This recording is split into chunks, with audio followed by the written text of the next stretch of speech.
மனிதன் பாதி மிருகம் பாதி அந்த அமைப்பு அவங்க தான். குதிரையோட உடலும் மனிதனோட தலையும். ஸோ அவங்க அந்த ரெண்டு விஷயமா இருக்கிறதுனால இவங்களுக்கு சில சமயம் ரெண்டு திருமணம் நடக்க வாய்ப்பு உண்டு. இந்த 7ஆம் இடத்து அதிபதி ஏற்கனவே பாதகாதிபதி. ஆக்சுவலாக இந்த பாதகாதிபதி குரு மறையலாம். 6, 8, 12 மறைஞ்ச சிறப்பு தான் சொல்லுவோம். இவங்களுக்கு மட்டும்தான். மறையாமல் நின்றாங்கன்னா அவங்களுக்கு பாதகத்தை செய்வாங்க. குரு பாவக்கத்தையில் போகக்கூடாது, பகை வீட்டில் இருக்கக்கூடாது, தீய கோள்களோட இணைவு இருக்கக்கூடாது. தீய கோளோட நட்பு இருந்துச்சுன்னா அது அந்த திருமண தடையை உண்டு பண்ணும்.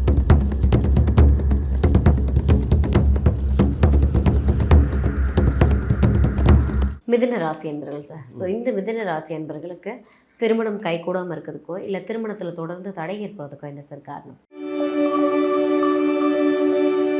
இப்போ மிதுன ராசி அப்படின்னா இது டூயல் ராசி, ரெட்டை ராசின்னு சொல்லுவாங்க. ஓகே. இக்கரைக்கு அக்கறை பச்சை அப்படின்னு நினைக்கக்கூடிய ஆட்கள். எப்பயுமே இவங்க ஒரு ட்ரெஸ்ஸு செலக்ட் பண்ணால் கூட ஒன்று செலக்ட் பண்ணி வச்சுருப்பாங்க. ஆனால் எனக்கு தெரியும் first side is the best side.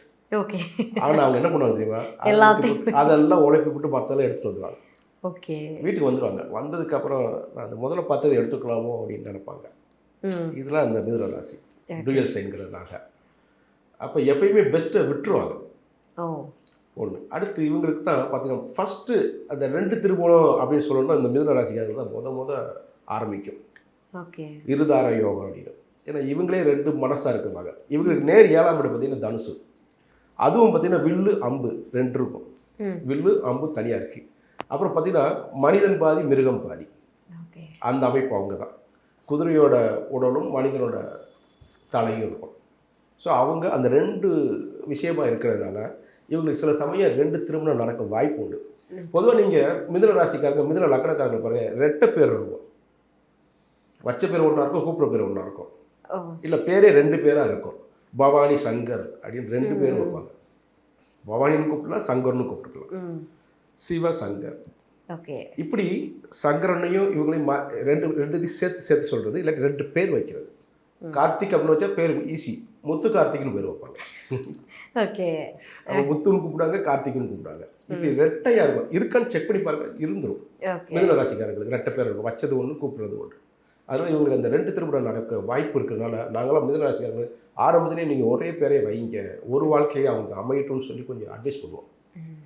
இவங்க அதை மீறி வரும்போது தான் கொஞ்சம் கஷ்டம். ரெட்டை வாழ்க்கை எல்லாமே 2 அமையும் சொல்லுவோம். அப்போ இந்த 7ஆம் இடத்து அதிபதி ஏற்கனவே பாதகாதிபதி. ஓகே. ஆக்சுவலாக இந்த பாதகாதிபதி குரு மறையலாம். 6, 8, 12 மறைஞ்ச சிறப்பு தான் சொல்லுவோம். இவங்களுக்கு மட்டும்தான். ஓகே. இந்த மிதுன ராசி, கன்னி ராசி, தனுசு ராசி, மீன ராசின்னு சொல்லி இவர்களுக்கு மட்டும் அந்த 7ஆம் தேதி மறையலாம். மறைஞ்சால் நல்லதுன்னு சொல்லுவாங்க. மறையாமல் நின்றாங்கன்னா அவங்களுக்கு பாதகத்தை செய்வாங்க. அது ஒரு பிரச்சனை. ஸோ குரு நீசமாகக்கூடாது. அடுத்து குரு பாவக்கத்தையில் போகக்கூடாது, பகை வீட்டில் இருக்கக்கூடாது, தீய கோள்களோட இணைவு இருக்கக்கூடாது. தீய கோளோட நட்பு இருந்துச்சுன்னா அது அந்த திருமண தடையை உண்டு பண்ணும். ஓகே.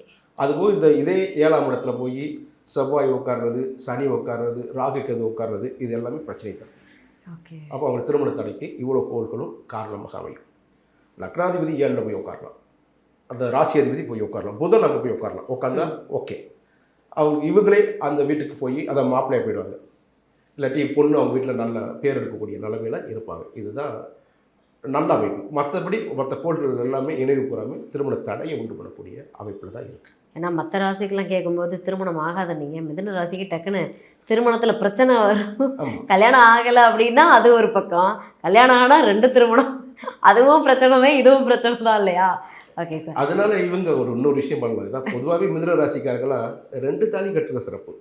இரு திருமணம் நடக்கிறத தவிர்க்க 2 தாலி கட்டலாம். ஓகே. ரெட்டை தாலின்னு சொல்லுவாங்க. அது ரெட்டை தாலி போடுறோம். இப்போ எங்கள் ஏரியாவில் சில சமூகத்தில் இருக்காங்க.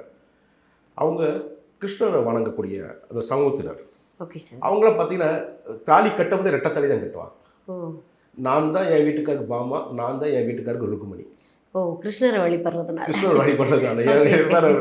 நான் பாமா ருக்குமணி வந்துடக்கூடாதுங்கிறக்காக அவங்க முன்னெச்சரிக்கை நடக்க அதே செய்வாங்க. எனக்கு ஆச்சரியமா இருக்கும். என்னன்னு கேட்டால் ஒரு அம்மா அப்பதான் சொல்றாங்க, இதுதான் நான் தாங்க பாமா, நான் தாங்க ருக்குமணி. ஓகே. இதுக்காகத்தான் நாங்கள் இப்படி கட்டுறோம். ஓகே, மகிழ்ச்சி. அது பரவாயில்ல. இது ஒரு சிறந்த பரிகாரம். கண்டிப்பாக இது மாதிரி சில பரிகாரங்கள் இருக்கு. ஸோ மிதுன ராசி என்பவர்களுக்கு இப்போ ஒருவேளை திருமணம் தடைப்படுதுன்னா அதுக்கு என்ன மாதிரி பரிகாரம் பண்ணலாம்? வியாழக்கிழமை தோறும் தட்சிணாமூர்த்திக்கு கொண்டக்கடலை மாலை சாத்தி வழிபடுவதன் மூலமாக முதல்ல இந்த திருமண தடையிலிருந்து நீங்கிக்கலாம். ஓகே. இது ஒரு வகை.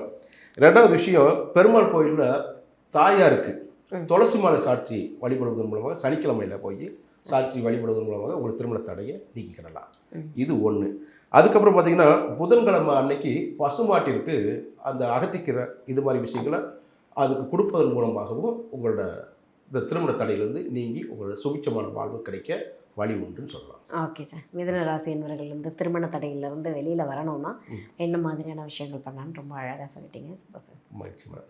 திருமணம் ஆகலை அப்படின்றது ஒரு பிரச்சனை ஏன் வருது, முதல்ல ஏன் இந்த திருமண தடைகள்லாம் ஏற்படுது அதிகமாக? இது ஒன்று கிரக ரீதியாக சொல்லலாம், ஜாதகத்தில் கிரக ரீதியாக சொல்லலாம். இன்னைக்கு சிலரோட கண்டிஷன், ஓகே, அதாவது அவங்க அம்மா அப்பா போடுற கண்டிஷன், எனக்கு மாப்பிள்ளைன்னா சொந்த வீடு இருக்கணும், கார் இருக்கணும், இதெல்லாம் இருக்கணும் அப்படின்னு சொல்லி ஒரு கண்டிஷன்ஸ் இருக்குது.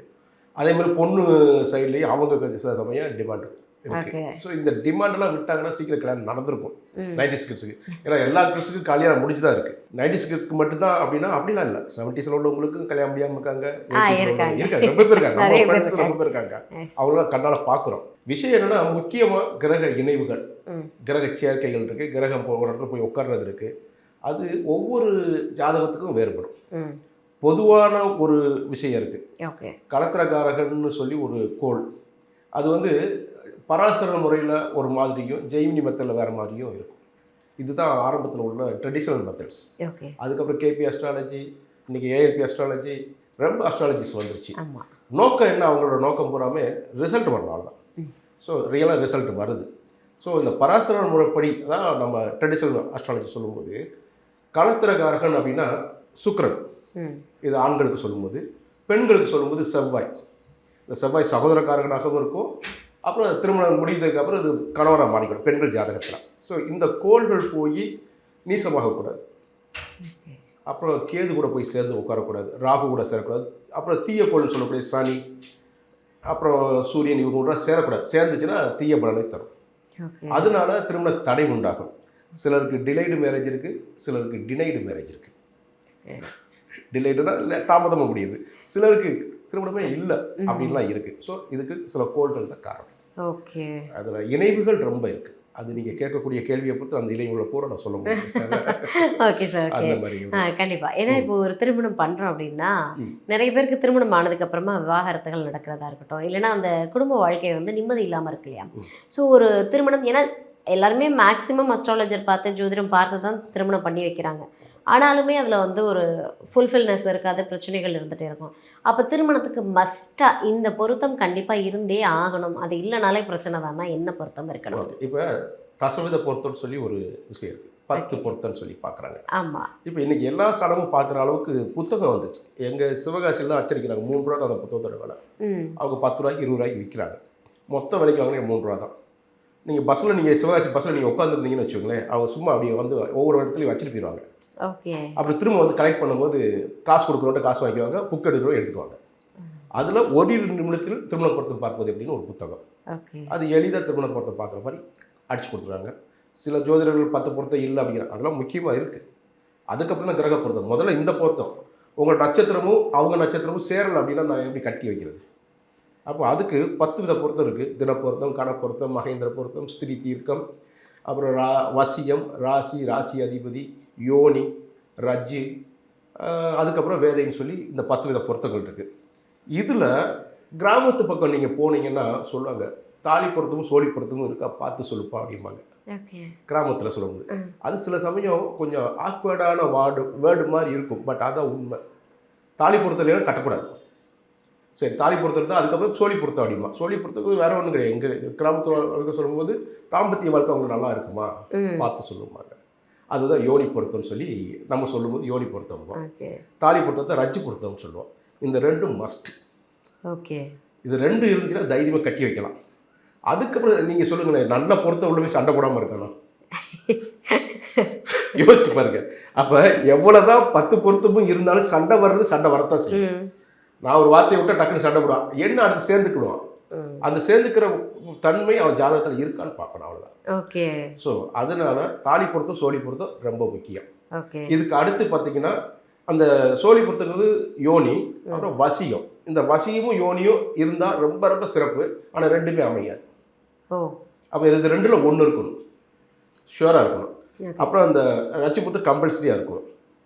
இதுக்கு அடுத்து பார்த்தீங்கன்னா தினப்பொருத்தம் கனப்பொருத்தம் இருக்கணும்.